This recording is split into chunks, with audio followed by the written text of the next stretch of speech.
My forearms have to work a little harder because it's 30 pounds over my grip strength. And then by letting go and then coming back up, my shoulders get a little bit more activated. Plus, it's an interesting stimulus and an interesting grip challenge for the hand that's holding on to the bar.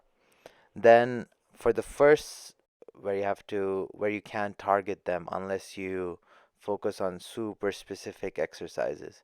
But by doing movements such as this, where all those quote unquote. This video was recorded on Wednesday, December 17th, 2025. So, doing something a little different. I find that when I speak during my workouts, I'm not fully able to express myself. And instead, I'm going to do a voiceover and kind of giving my rationale behind the way I work out. So, if you guys have been following along for a while, you know that I don't follow any sort of traditional split as far as working out is concerned. I kind of just do whatever feels good on any given day. I have a certain goal in mind. Right now, my primary goal is to get good at lifting sandbags. At the core of it, I do want to build muscle and I do want to build strength. But my philosophy behind this is that lifting sandbags is a difficult skill that requires a lot of strength, and this probably means my body will also have to build more muscle in order to get good at lifting sandbags. So rather than approaching training from a standpoint of I'm going to build muscle, I'm approaching training with the philosophy of, or with the goal of, I need to get good at sandbags and I'm going to practice the techniques and spend a lot of time with a sandbag. And as a result, uh, my body will follow along and it'll adapt to the stimulus by becoming stronger. This might mean refining technique and biomechanics. It'll also mean getting bigger muscles. It'll also mean more bone density. And it'll also mean um, bigger muscles. I might have said bigger muscles twice. In any case, uh, most bodybuilding training, or when people think of the idea of building muscle, they always think of bodybuilding movements. But if you detach for a second and just look at athletes among all different kinds of sports and just people who do hard labor, you'll see there are quite a few people who don't do a traditional bodybuilding split with really good physiques and really good muscles. If bodybuilding exercises were the only way to build muscles, they would not have those muscles. And so, in my opinion, it is not a good frame of thinking to restrict yourself to just one kind of training or just think of hypertrophy exercises or whatever as the only way to build muscle. There's just by performing an activity that requires a lot of strength and trying to get good at it will make your muscles bigger and stronger. Now, in this particular workout, um, I wanted to spend a lot of time handling the 200-pound sandbag. For me, right now, the 150-pound sandbag is relatively light. It still requires quite a bit of effort, but I'm able to do most movements with it, if not all movements with it, pretty effortlessly and for a long period of time. Effortless is a strong word. It still requires quite a bit of effort, but um, the main point being it's not as heavy as it used to be, and I feel rather comfortable with it. The way I think about getting stronger, especially with the sandbag, is that I need to spend a lot of time handling the weight. So, to give an analogy of uh, bench press, people who try to get good at bench press often do something called, I think it's called rack holds or just isometric holds, where they put a weight that's like much beyond their 1 rep max and then just try to hold it at lockout position.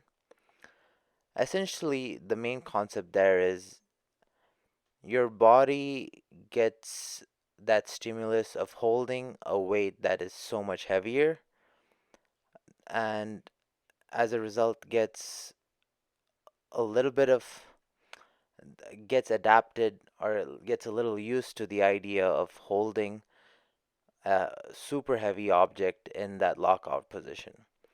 With sandbags, I'm doing the same thing. So here I'm doing 3 reps of 200-pound sandbag to box or elevated surface. 3 reps is nowhere close to my failure number for this exercise. However, by choosing a number that I'm able to do consistently throughout the workout, so with this particular circuit, if you've noticed, I've been repeating it for a while. I did 10 sets of it during the workout. If I would have chosen to go to failure, which I think for me in this case would have been around the 8 to 10 rep range, I believe at most I would have probably gotten 2 sets, maybe 3.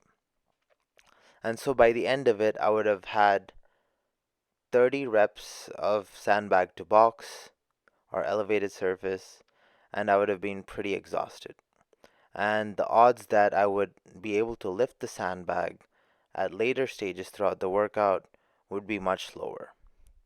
Anyway, after that, I'm supersetting with around the world with the kettlebell.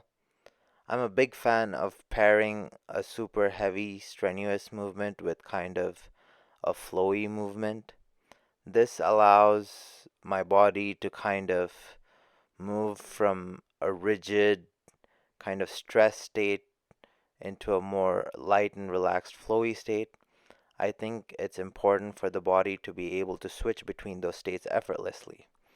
And uh, then moving into something more slow and controlled, which is the 32 kilogram gorilla rows alternated.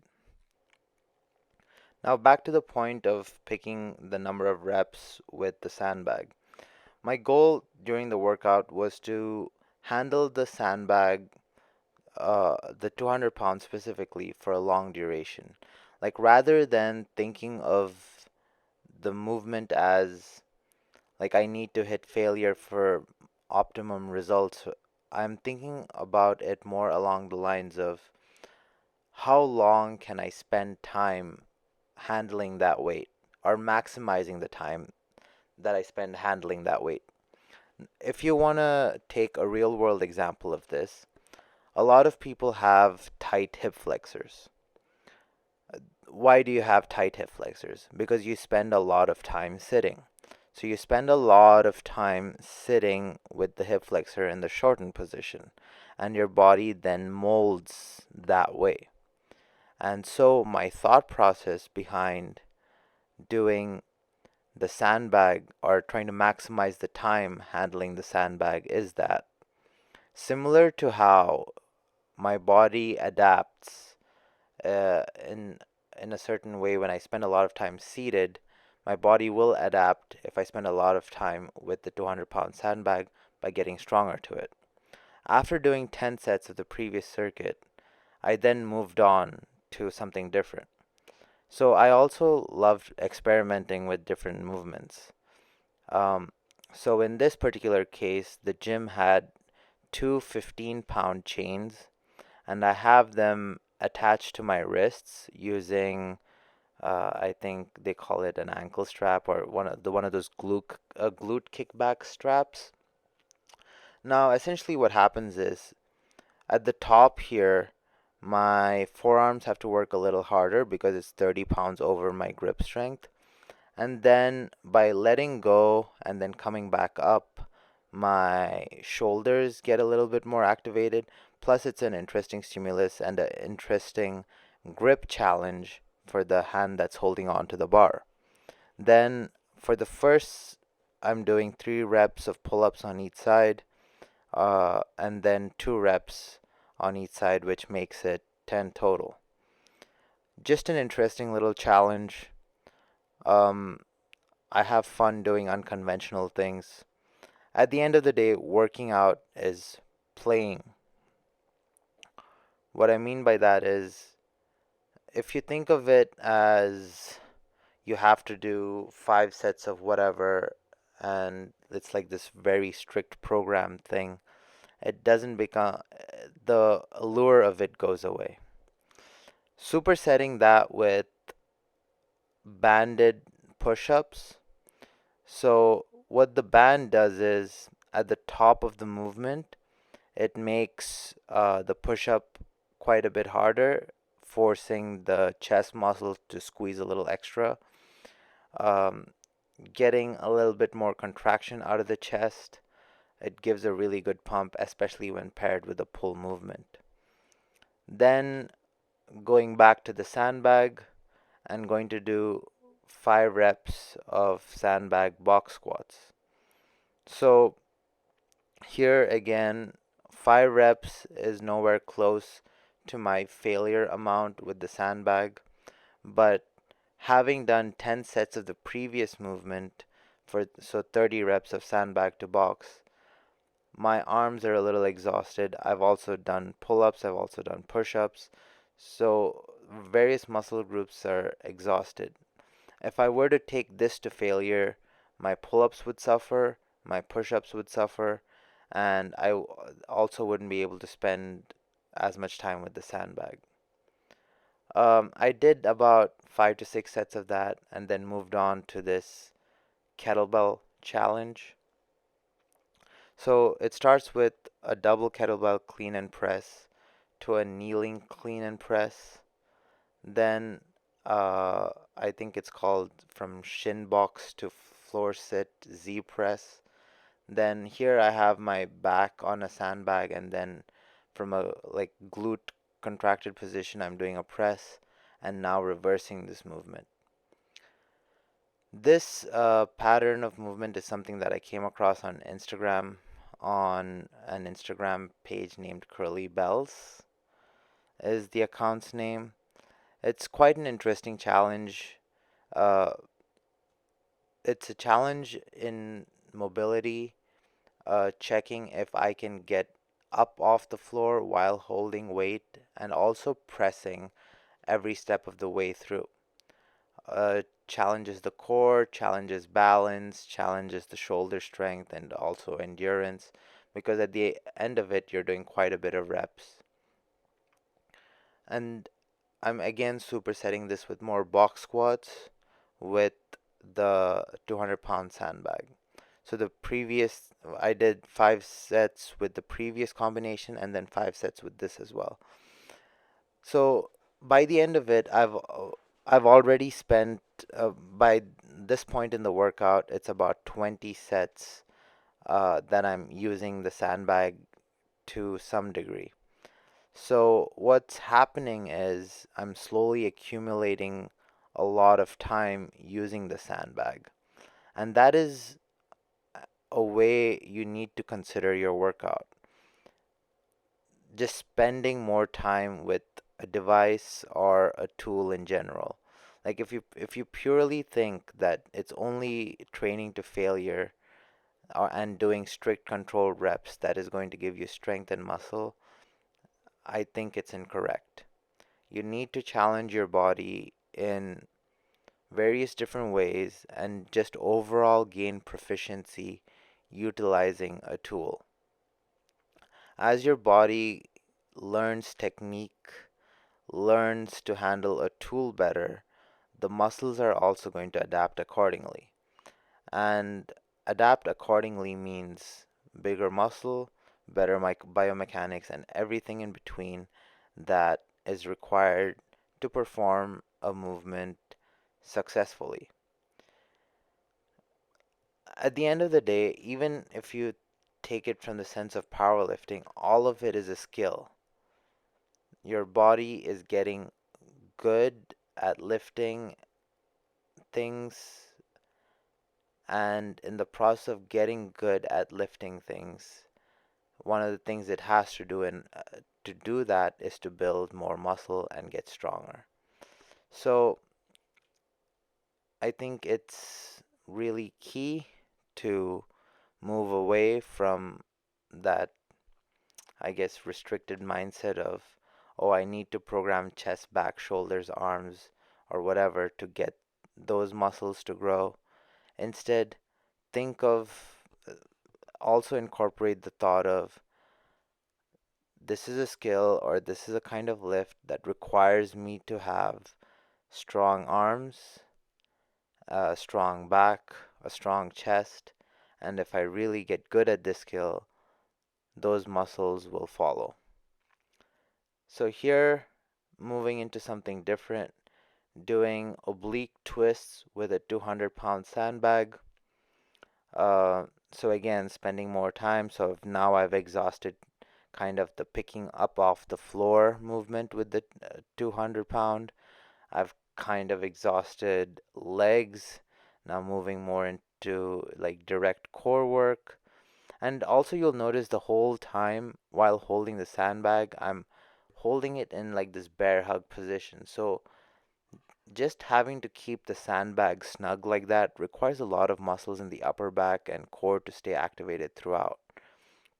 Supersetting that with a 150-pound sandbag to shoulder, again, accumulating more volume and time handling a sandbag. Uh, just the process of handling a sandbag is a skill. The more time I spend with it, the more my fingers adapt to the shifting weight, the more my body adapts to the shifting weight, uh, and all of that will make, uh, like even just mentally, my body will gain the awareness of how to react when, like, let's say a sandbag's tipping over slightly or the sand's moving within it. It'll know how to tighten certain muscles. It'll activate certain stabilizers or other like supporting cast muscles that don't otherwise, go by the wayside, where you can't target them unless you focus on super specific exercises. But by doing movements such as this, where all those quote unquote supporting cast muscles need to be super present, I don't really have to do additional work for it. Instead, like I've been reiterating throughout the workout, by getting good at the skill of lifting a sandbag, my muscles, my main muscle groups, and all, as well as the supporting muscle groups, the stabilizers, and things like that, are going to follow, both in terms of size, strength, and otherwise.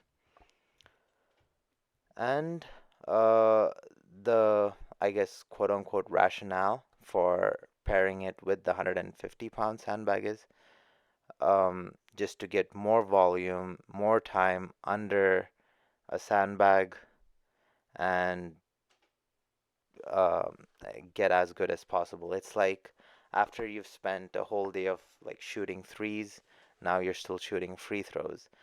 Just dialing down the technique, maybe not as much of a distance, but doing something at a closer distance where you can just focus on the technique. And then I ended off the workout with just a little bit of mobility. Um, this exercise appeared a few days ago. Um, just doing a slight variation of it, where I'm holding a lat pull down bar while keeping my elbows on an elevated surface. This makes sure my uh, arms are in line with each other, not deviated at all, and I can focus a lot on symmetry. Once I am in the elbow elevated position, I take a moment to just take account of my body, feel the imbalances, notice any uh, like difference in contractions or relaxation and any knots that exist, and then I'll slowly, like really slowly, bring my hips lower, which brings my elbows up relative to uh, where they were. This in turn stretches out my lats and also helps open up the upper chest area slash thoracic cavity.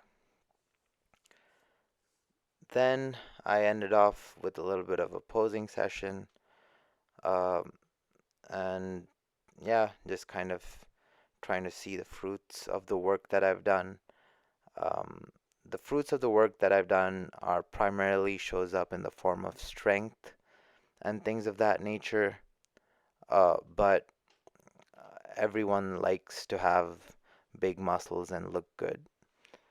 Um, and I would be lying uh, if I said all that mattered to me was the strength. Looking good, and feeling big is definitely a big part of why I lift, and bodybuilding was definitely what got me started, and it's still something that I return to as far as the posing side of things at the end of the day.